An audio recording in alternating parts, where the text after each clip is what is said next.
Assalamualaikum warahmatullahi wabarakatuh. Saya Yudi Pramuko, tukang donat dari Parung, YouTuber tertua di semesta. Saya mau membahas seorang lelaki yang sangat perkasa dalam lintasan kekuasaan Indonesia modern, yaitu Luhut Binsar Panjaitan, yang kemarin diserang oleh Said Didu karena katanya Luhut itu di kepalanya hanya uang dan tidak memikirkan kepentingan bangsa. Dan ucapan ini langsung ditangkis dan disodorkanlah sebuah ancaman, kalau dalam 2x24 jam tidak dicabut maka Said Didu akan dibawa ke ranah hukum, kata pengacara Luhut Binsar Panjaitan. Dan sebelumnya dalam WLC itu Rizal Ramli secara terbuka, tidak menyebut nama tapi orang bisa menyimpulkan, sudahlah istirahat dulu, cari uangnya selama setahun gitu, saatnya memikirkan bangsa. Kata Rizal Ramli. Tapi kemarin juga ada Twitter dari Faisal Basri, ekonom. Rizal Ramli ekonom juga. Luhut lebih berbahaya dari COVID-19. COVID-19 lebih berbahaya dari COVID-19, dan dia tidak mau merinci. Faisal Basri pintar dia mainnya. Tapi kalau saya Didu, dia manusia merdeka, dia terus terang dan mengambil pilihan sebagai manusia merdeka. Rizal Ramli pakai jurus ini nih, Raja Wali apa? Kepret. Raja Wali. Tapi Luhut ini memang dulu zaman Pilpres dia ngasih amplop ke seorang kiai. Sebenarnya nantang Wiranto, tunjukkan mana ada pejabat publik yang ngasih uang, laporan ke saya, nggak tahu videonya beredar, Luhut ngasih amplop ke seorang kiai di pesantren dalam rangka yang penting asal pilih Jokowi. Uang itu diterima lagi sama Pak Kiai itu. Aduh, pejabat publik kok main uang di depan publik ya. Tapi sebelumnya tahun 2000-an ya, seorang pejabat PT Dirgantara Indonesia, PTDI, zaman Bu Megawati, itu seorang pejabat PTDI datang ke rumah saya di Parung, di rumah ibu saya belum bilang ke Parung. Dia bilang, orang-orangnya Pak Luhut masuk semua ke PTDI tahun 2000. Jadi Pak Luhut ini sudah main sejak lama, pemain lama, tahun 2000.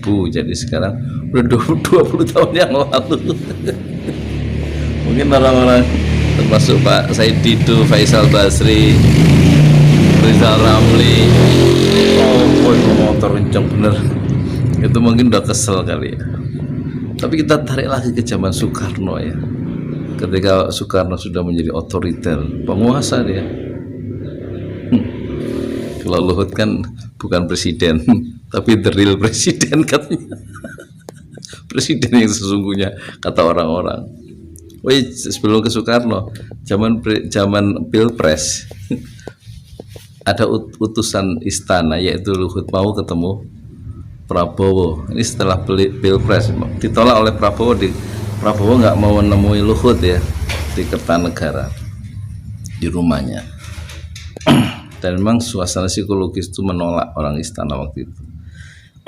Saya menurunkan satu video, saya kasih judul "Utusan Istana Tiba, Prabowo dalam Bahaya".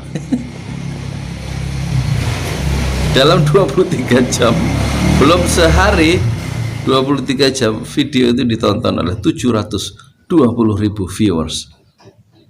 Dan kemudian bulan depan saya punya duit banyak buat bayar itu, karena viewers yang banyak itu punya uang berapa ya, 21 juta kalau nggak salah. Akhirnya ini Xiaomi yang lagi saya pakai ini, yang tadinya cicilannya 203.000, akhirnya saya lunasin pada bulan ketiga karena ada duit dari Luhut tadi. Video Luhut, utusan istana tiba, Prabowo dalam bahaya. Dalam video itu saya bilang jangan ketemu dengan Luhut. Nah, kembali ke Soekarno. Dan saya yakin ini video saya sekarang juga akan banyak ininya, banyak viewersnya. Akan saya kasih judul Rizal, Faisal, dan Said Didu jepit Luhut Binsar Panjaitan. Zaman dulu, zaman Bung Karno itu menjadi otoriter, itu Buya Hamka sebagai manusia merdeka, ulama merdeka bilang, katanya dalam satu khutbah, Islam dalam bahaya, kata Buya Hamka. Itu dijawab oleh Soekarno sebagai presiden yang mulai kehilangan perspektif waktu itu. Kata Bung Karno, orang yang mengatakan Islam dalam berbahaya adalah bahaya. akhirnya Buya Hamka masuk penjara 2 tahun 4 bulan, tidak diadili di zaman rejim Soekarno. Dan tidak hanya Buya Hamka yang dimasukkan penjara gara-gara mengkritik pemerintah itu, ada Natsir 4 tahun 6 bulan, ada Muhammad Rum, ada Kasman, ada Isa Ansori, ada banyak sekali, Mokhtar Lubis, Ghazali, Syahlan, ulama-ulama masuk penjara, tokoh-tokoh yang kritis masuk penjara ya. Dan sekarang Luhut akan membawa dan membukakan pintu penjara untuk pengkritiknya. Ya, moga-moga kita ingat ya. Saya tidak mengatakan Luhut akan disedot oleh putaran sejarah, atau saya tidak mengatakan Luhut adalah sampah sejarah, tidak. Tapi saya mengatakan seperti filsuf besar Yunani Heraklitos, Pantarai, semuanya mengalir. Sungai selalu mengalirkan airnya yang selalu baru, dan kekuasaan pasti berakhir dan berganti dengan kekuasaan yang baru. Saya Yudi Pramuko, tukang donat dari para YouTuber tertua di semesta. Fasbir sabran jamila, bersabarlah dengan kesabaran yang indah. Bisa saya mau makan dulu sholat Jumat ini. Sholat Jumat, sholat Zuhur berjamaah, saya imam. Sejadah, saya nggak pakai sejadah imamnya, saya lipat pakai ini aja, langsung ke lantai ya. Dan mau makan dulu, lapar, tapi istri saya nggak masak, kecuali pagi tadi masak orek tempe di mangkok di tempat.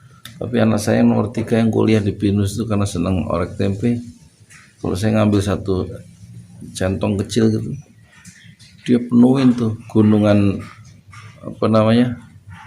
makan sarapan tadi. Akhirnya habis tuh, hampir separuh. Dia suka orek tempe yang manis itu ya. Habis dia. Saya bilang, ikut saudara apa kalau makan? Ya, kekuasaan itu memang manis seperti orek tempe. Kalau kekuasaan itu jangan dimonopoli atau terus ya, biasanya karena yang manis itu cenderung seperti Rasulullah pernah bersabda, ad-dunya hilwah, dunia itu hilwah, manis dan wahadroh dan hijau. Itulah Luhut Binsar Panjaitan. Dia nggak ngerti soal hadis Nabi ya, nggak apa-apa ya. Ad-dunya hilwatun wahudratun.